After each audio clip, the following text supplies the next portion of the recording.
The 10-year period from 2008 to 2018 were the best 10 years that Hong Kong will ever see. Will never happen again. The Hong Kong banking system is now almost 9 times their GDP. Wow. Of the, call it today, it's 850% of GDP. 280% of GDP of the 850 is lent to Chinese property developers into China. They're the most levered nation in the world, with the most expensive real estate in the world, with an economic arrangement with a country that is no longer synchronized. It is a recipe for disaster.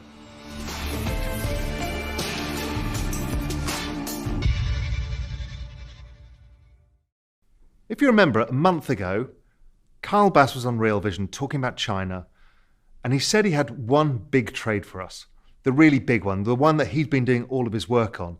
And he refused to unveil it until he told his investors and got himself kind of set up and positioned.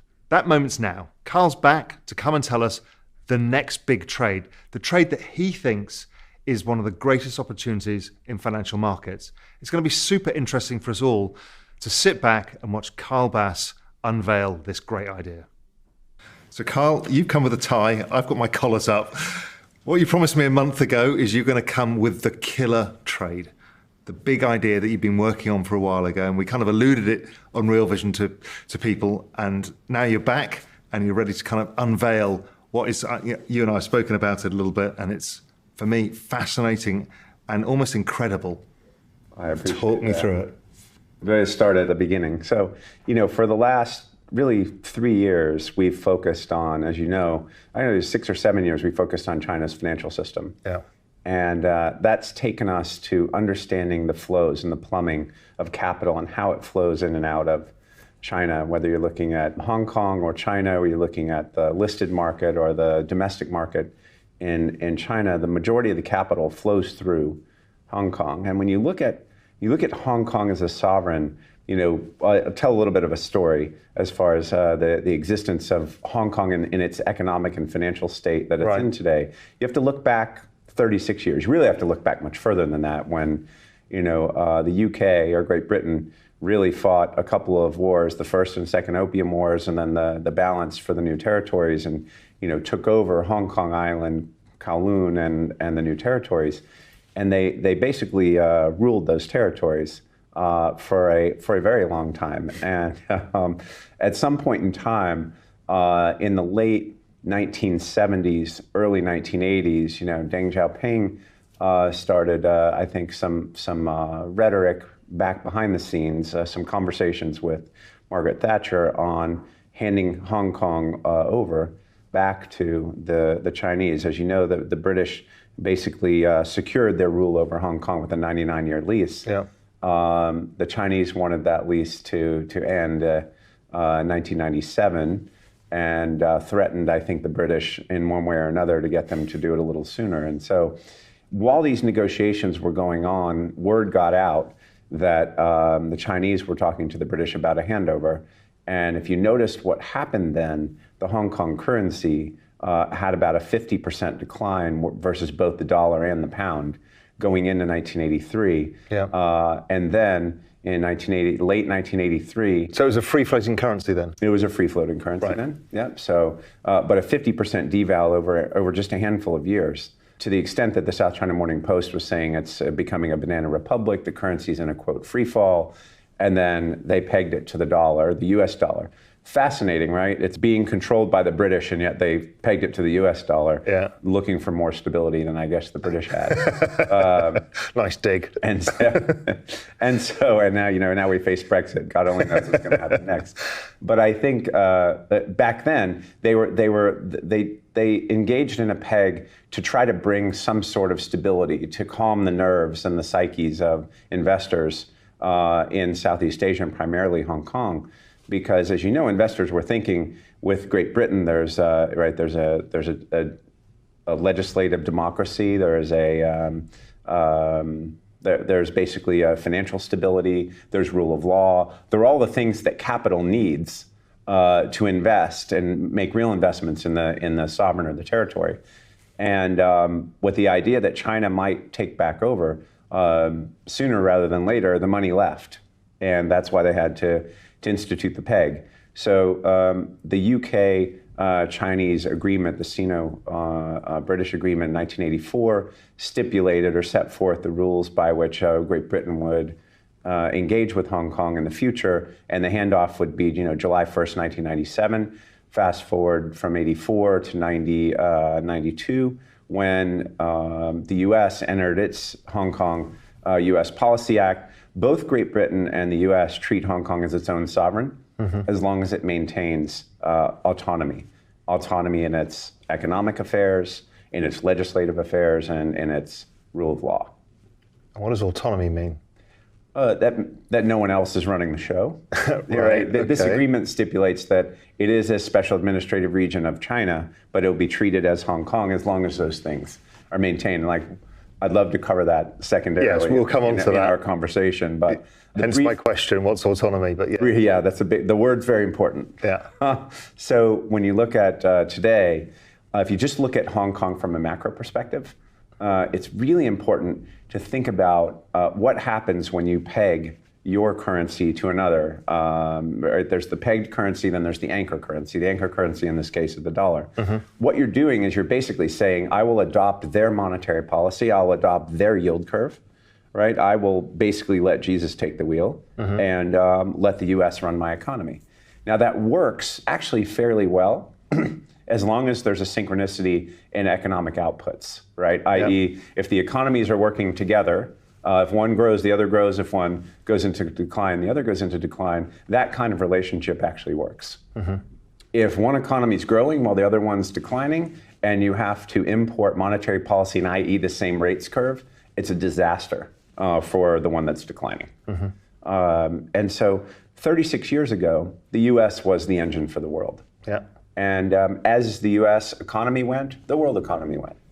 There was synchronicity. And if you fast forward to China's ascension to WTO in 2001, China's move into becoming the second largest economy in the world with roughly 15% of GDP, and you look at the infrastructure build that China engaged in since 2001 in their southern ports, really southern and up the coast, what you see is Hong Kong used to be the biggest port in the world.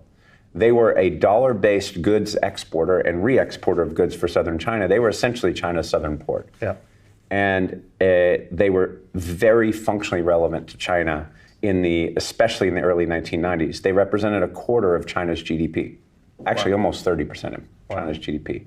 Today it's 2.5%. So they were relatively unimportant, very important, and now unimportant again from an economic perspective, right? From a capital raising perspective, very important to China. But from an economic output perspective, not that important.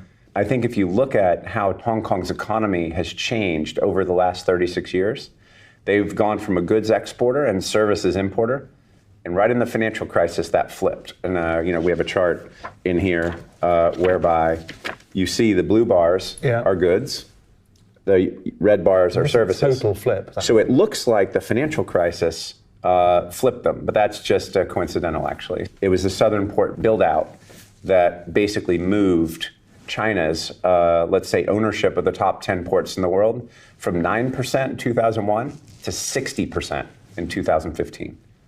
So that's what happened in forcing Hong Kong to actually reinvent its economy. Hong Kong today is a massive net goods importer. It's hard to believe that. And they're a services exporter, and they face China, right? For travel, for financial services, real estate services, legal services. Call it 80% plus of their economy relies on China on the export side of services, and they import dollar-based goods. And so there's no there's no synchronicity between the two economies. So they decoupled essentially from the US economy. And so if you and I were running Hong Kong today and we said, how should we run our economy? We would say pegging to the dollar would not be the right idea. Peg to the RMB, I guess, if you can do it. And so their economic arrangement with the US is one that has changed dramatically over 36 years, but on the face of the world, it actually hasn't changed at all yet. And then you look at the macro of Hong Kong. If you import US monetary policy, as they went into 2008, right? In 2008, US took rates to zero. So historically, the anchor currency is the one that, let's say, is the fiscally responsible one. Yeah. It's the one that keeps inflation under control. It's the one that keeps rates where they should be. It keeps a more stable economy, and that's why people anchor to them. In this case, the inmates now running the asylum. We just took rates to zero. Imagine this. 2008, US takes rates to zero, so Hong Kong rates go to zero. And their largest trading partner, China, goes to the gas pedal. So the 10-year period from 2008 to 2018 were the best 10 years that Hong Kong will ever see. Will never happen again. So no wonder real estate went up 500 to 700% in a 10-year period, right? No wonder the price of Hong Kong real estate is $10,000 a square foot. And that's why that chart of services, because it all becomes finance. Because it just goes to money, right? Well, it's free money. That's right. And your largest trading partner is growing double digits. Yeah. And so what happened? The Chinese came in with all their money they were making and bought all the real estate in Hong Kong. Yeah. So now it's completely unaffordable. I think, the most expensive real estate in the world. And what's interesting is the Hong Kong banking system did exactly what Iceland, Ireland, and Cyprus did. The Hong Kong banking system is now almost 9 times their GDP. Wow. What was the common denominator of the countries that fell apart in the European crisis? They fell like dominoes. It was the size of their banking system when they hit a slight recession. Yeah. Broke the country, right? Because the country has to go in and save the banks, save depositors. And that means the sovereign has to lend into the banks, and it breaks the sovereign because the banks are hyper levered to the GDP. But what have they lent against in Hong Kong? Because this has got to be the key, right? So the US is the housing market. This is the fun one. So of the, call it today, it's 850% of GDP.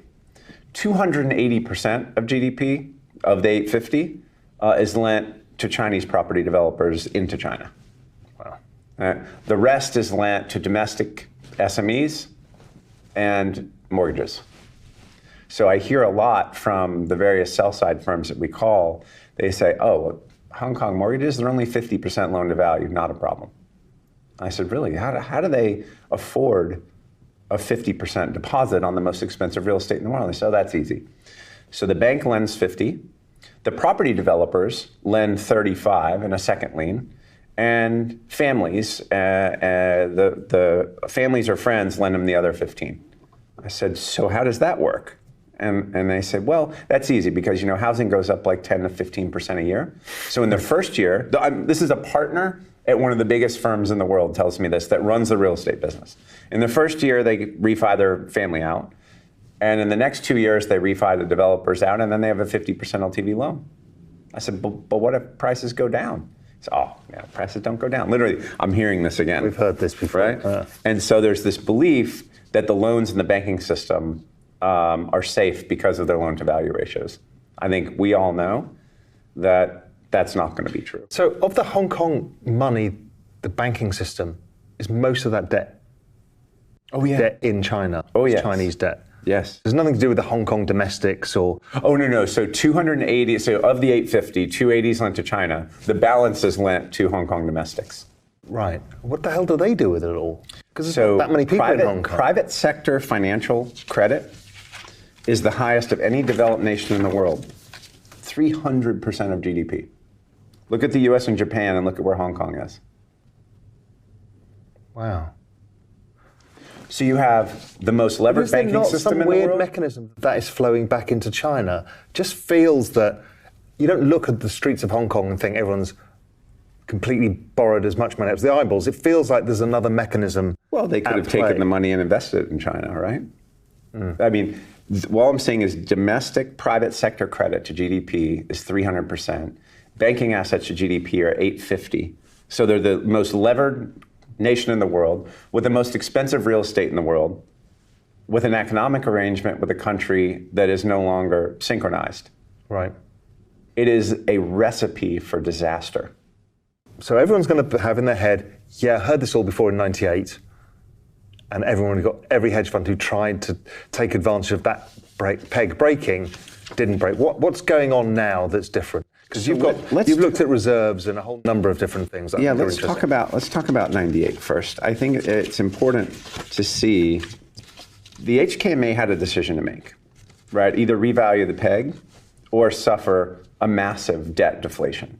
Yeah. And now their debt was nowhere near what it is today. But what they did, if you look at this chart here, from July 2nd, 1997, which is when the Thai baht broke the peg, interestingly enough, one day after the handoff from the Brits to the Chinese, July 1st, 97 was the day of the handoff. July 2nd was when the Thai baht broke. It's not coincidental. So from July 2nd of 97 to the beginning of 2003, Hong Kong real estate dropped 70% in value. Wow. Right? So they elected to take a multi-year, enormous, basically deflation-led depression. Yeah. So the way that they made that election during the crisis of 97, 98 is they spiked overnight rates up to 20%. That's right. So US rates were 4.5%, 5%, right? So they took rates from 5 to 20 on a spike to thwart any currency from leaving. They were trying to keep currency there, right? Well, today, the fascinating thing about their banking system, their mortgages, their assets, their loans in their system, the substantial majority of all of those loans indexes to 1 month HIBOR, their overnight lending rate, and they all reset every month. Right. So imagine taking an economy at max leverage and raising rates to keep currency from leaving. Possible. That arrow is out of the quiver. They can't do it this time. So if you look at the IMF's Article 4 review of Hong Kong, the number one risk is the fact that all the loans are floating and indexed to 1 month HIBOR. It's the same with the UK back in sterling crisis, because all UK properties borrowed at the short-term rate. Right. Same with Hong Kong. Now, they have a mechanism in their mortgage market that has a cap at prime minus a rate, call it 250. Yeah. Prime's like 5. Yeah. And so the Hong Kongers believe that even though their rates have gone from an effective 1.25% or 1.5% to 2.5%, that there's a cap. So the most fascinating thing was in September of 2018, I think it was September 29th, was the day the Fed raised rates. That night, Hong Kong raised the prime lending rate by 12.5 basis points. That's it. The next week, the South China Morning Post ran stories every day talking about real estate dropping 6 to 10% in a week. Because all of a sudden, the Hong Kongers figured out that the cap could move. Right? You can't just move base lending rate. You have to move prime. Yeah. If rates are going to move up. Yeah. So 12.5 bit move on the prime lending rate scared the entirety of the Hong Kong real estate market. Wow. That's why you see that hook down there at the end of this chart. Yeah. That started the end of September. So then the other preconception is right now, same as it was back then, is Hong Kong has unlimited balance sheet, the HKMA. You know, because even I'm burnt by the HKMA because, you know, they even bought the equity market. They did. They did. I mean, they killed everybody, every hedge fund. You can talk to Paul Tudor Jones, Lewis Bacon, the whole lot of them are like, no, I don't want to fight these guys. So talk to me about the HKMA and what the options they've got in this situation. Well, let's talk about Norman Chan, right? The head of the HKMA. He's going to retire here in the next 4 or 5 months. Right. So they're gonna look for new leadership. As far as the HKMA and this idea that is, let's say, talked about by the sell side a lot with regard to they have a pile of dollar-based reserves. They have what they call a perfect currency board. For every 7.8 Hong Kong dollars in the system, there's $1 in the system. Yeah. And they've got more than their entire GDP in money in circulation. Everything's going to be fine. When you think about that, if currency boards worked, then Argentina, which used to be 1-to-1 to the US dollar in 2001, just think about this, 2001, 17 years ago, 18 years ago now, it was 1-to-1. You know what it is? We know what it is today, 43-to-1, maybe 44, who knows what it is today. Exactly. Right? When you look at a currency board or you look at a currency peg, let's say that identity is true. For every 7.8 Hong Kong dollars in the system, there's $1 US in the system. You can't take it below that and run a fractional reserve peg. I guess you can, but you'd lose, confidence would be lost very quickly. Yeah. And so the way we look at it as currency in circulation, which you can't really, let's just say, go into. You can't go into that cookie jar. You have to stay out with your excess reserves. So Hong Kong reports every night what their excess reserves are. They call it their aggregate balance. Right. And just 2 years ago, that was about 170 billion Hong Kong dollars. It was real money. Yeah. In the last year, they've spent 80% of that money defending the peg. 80. Wow. They have 50 billion Hong Kong dollars left. Call it 6 billion US dollars left before all of a sudden they're going to have to make a decision. Now, can they go find some other money in their economy somewhere, somehow, to keep defending the peg? This actually goes back to this concept of even sovereign default. And if you and I are running a sovereign or you and I are running a peg, it's actually similar. Do we think that it's anomalous, that this attack is speculators, or is it the macroeconomy telling us that maybe the peg's not pegged to the right thing? Yeah. And maybe not the value is the right value. Yeah. All right. Is it temporary or is it a secular problem? See, in '98, what was different is everybody was under pressure. Yes. It wasn't Hong Kong's Kong's problem. Exactly right. But nobody's And it wasn't under Hong pressure. Kong's leverage either. And it wasn't Hong Kong's housing market. No. Or banks. No. It was people running into dollars, afraid of China taking over the region. And so now you have this hyper-levered system in the most expensive real estate market in the world. You have the natural moves. So right now, if the Hong Kong dollar and US dollar were interchangeable, freely interchangeable, which they are at the peg, you can earn 83 basis points more on an overnight rate if you just have a dollar deposit. So if I ask you, Raul, would you rather have 1% or 2% on your deposits? Yeah. And it's freely interchangeable. That's right. You don't have to be a genius to figure that one out. So that's why the pressure continues to mount and mount and mount. People are just converting to dollars. So I don't think many people will be aware of what's actually going on in the Hong Kong currency. Explain a bit about the situation of what's been going on and how it's been trading versus the peg. So it has a very narrow band. So the peg was set in '83. They adjusted it to a band. The band is 7.75 to 7.85 to the dollar. Yeah. It's basically a little more than a 1% band. Yeah. And so for the last few years, it's traded at the strong side of the band. And in the last 1 year, it's traded to the weak side, to 7.85 to the dollar. And so what happens when a flat line there, though? But what happens is if you're going to maintain a hard edge like they have to maintain, they have to sell dollars and buy their own currency. So they have to sell their rainy day fund, their excess dollars. They have to sell. So they've sold 80% of those dollars in a year's time. Just think about that. So what happens when they sell the last 20%? So two things happen.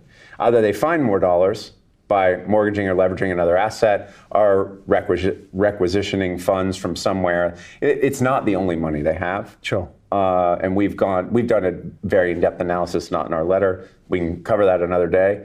But let's just say they have a decision to make. They can raise rates up to the level where they stop the currency from running, i.e. converting to dollars, or they can find some more money to fight the peg with. Now, the other question is this is clearly tied into the Chinese story. Is this also capital flight from China via Hong Kong? Because that's always been my premise, that this is a mechanism that's part of a bigger story and too difficult for the HKMA to stand in the way of. I'll say that your premise has been right for a few years, in the last few years. But if you remember when China closed the door, really shut down and put their fingers in the holes of the dam of the money running out of China, they did that really at the beginning of 2017. I'll give you some anecdotes. I have friends that are some of the biggest art dealers in the world, and they do these Art Basel shows, right? And there's an Art Basel in Miami, there's an Art Basel in Hong Kong. And so in the last couple of years, this year in particular, my friend that sells all the fancy paintings, not one Chinese buyer this year, not one. And 3 years ago, they were selling them like hotcakes to the Chinese. So they can't get their money out. And they're policing that very, very, But my guess is a lot of them rigidly. put the money, as you said earlier, into Hong Kong, right? So their first step was put it into Hong Kong real estate, right? You're outside of China, but you're still within China. Then you're free, you liquidate the property or whatever you do. And in theory, there's a rule of law in Hong Kong, right? Yeah. It's still a UK rule of law. Yeah. In theory. In theory, exactly, which we'll come a little bit onto in a sec. Yeah. But I just have a feeling that money is flowing out. So let's say they sell real estate. it's mainland money that's been there for 10 years. Yeah. It now finds its way out because they're looking for more security. So it goes to Vancouver, it goes to Sydney or wherever. Imagine if you're a Hong Kong family that has been there for generations, and let's say you've built wealth over time. You would have to be foolish. In a freely convertible market, you'd have to be foolish to leave it in Hong Kong dollars, given the macroeconomic instability of Hong Kong. And what happens in a peg where 36 years there's no volatility, right? No volatility begets no volatility until it doesn't. Absolutely. But if you look at the macro, if you had your entire wealth invested in Hong Kong dollars and Hong Kong stocks and bonds, and I sat and talked with you and explained to you how bad the macro is, and then you say, well, it's probably going to be a political situation. So I don't care. I'd rather own US dollars tomorrow and not be on the hook or at risk of my home currency collapsing. So let's talk a little bit about risk in terms of the risk to the people in Hong Kong. Because we talked about autonomy and we both kind of sniggered about autonomy in Hong Kong, because it feels like, and from friends of mine in Hong Kong as well, and you've got friends in Hong Kong, that autonomy is going fast.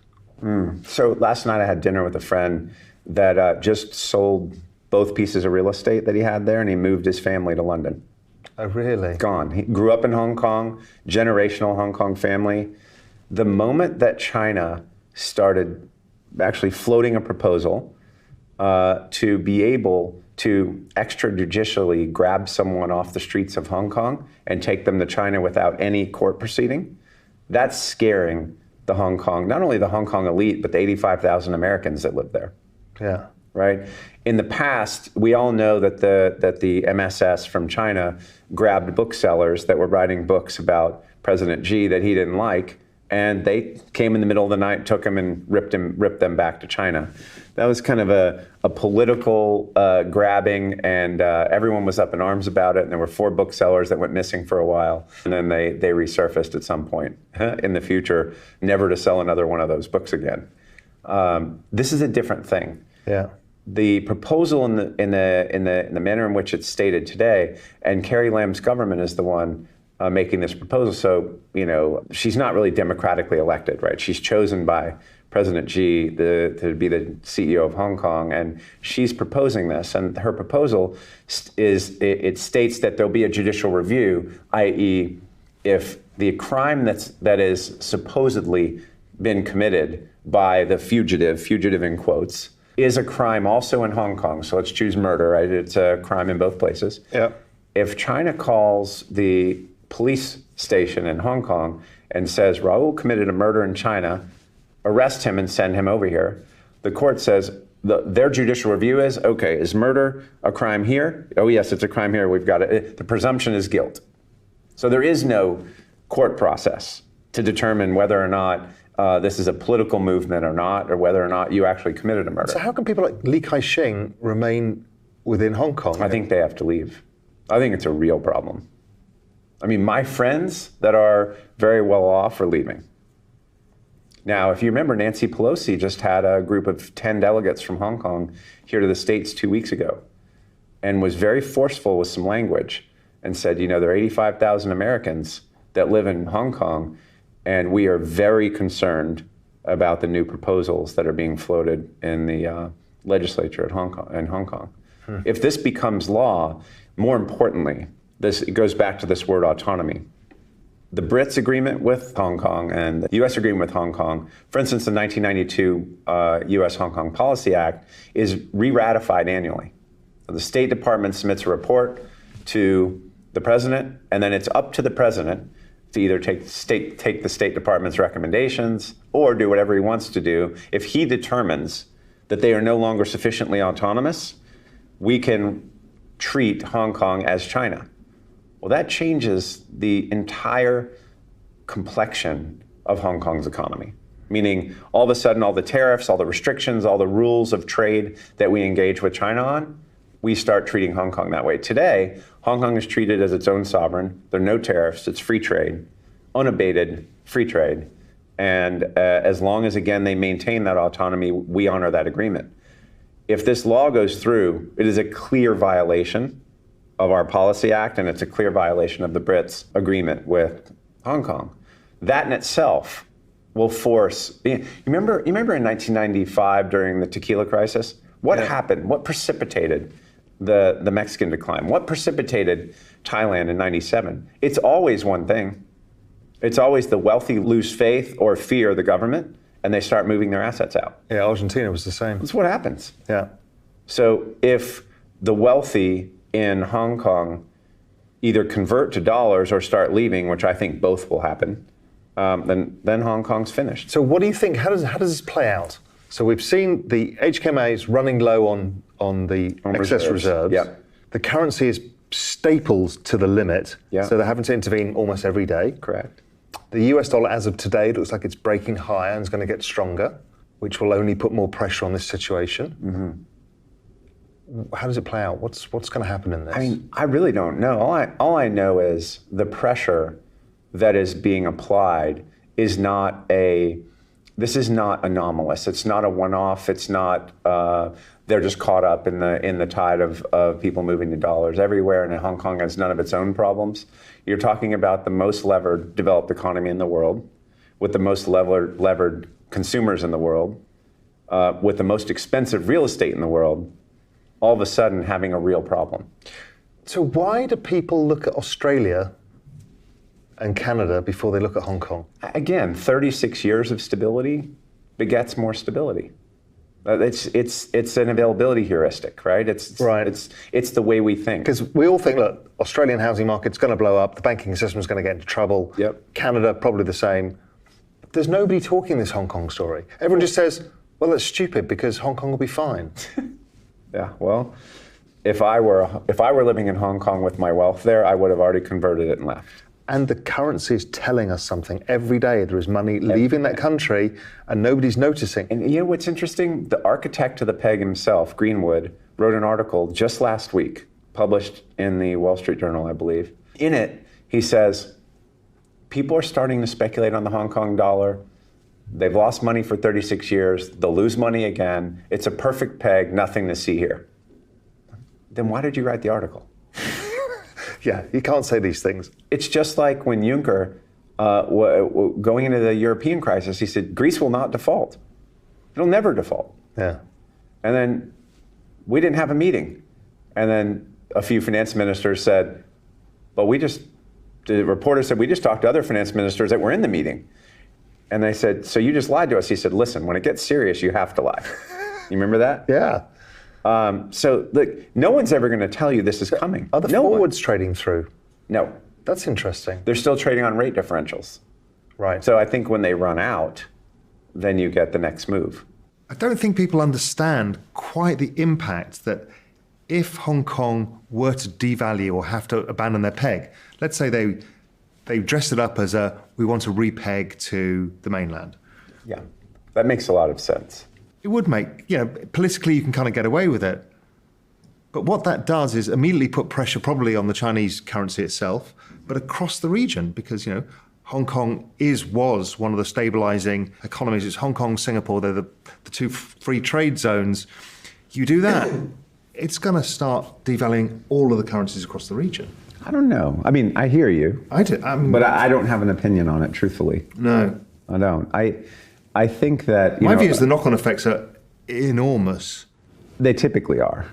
And subprime wasn't contained, right? No matter how big the problem is, there's never true firewalls around it. But your focus is on, okay, this is the one thing. Yeah, I mean, I think that the rate differential is really interesting. And I think that as a global investor and as someone that looks at risk the way you look at risk, there are a few people that this should appeal to. Number one, it should appeal to anyone that has their wealth in Hong Kong dollars. They better pay a lot of attention here because right now it's free to hedge yourself. Yeah, it actually pays you to switch to the other currency.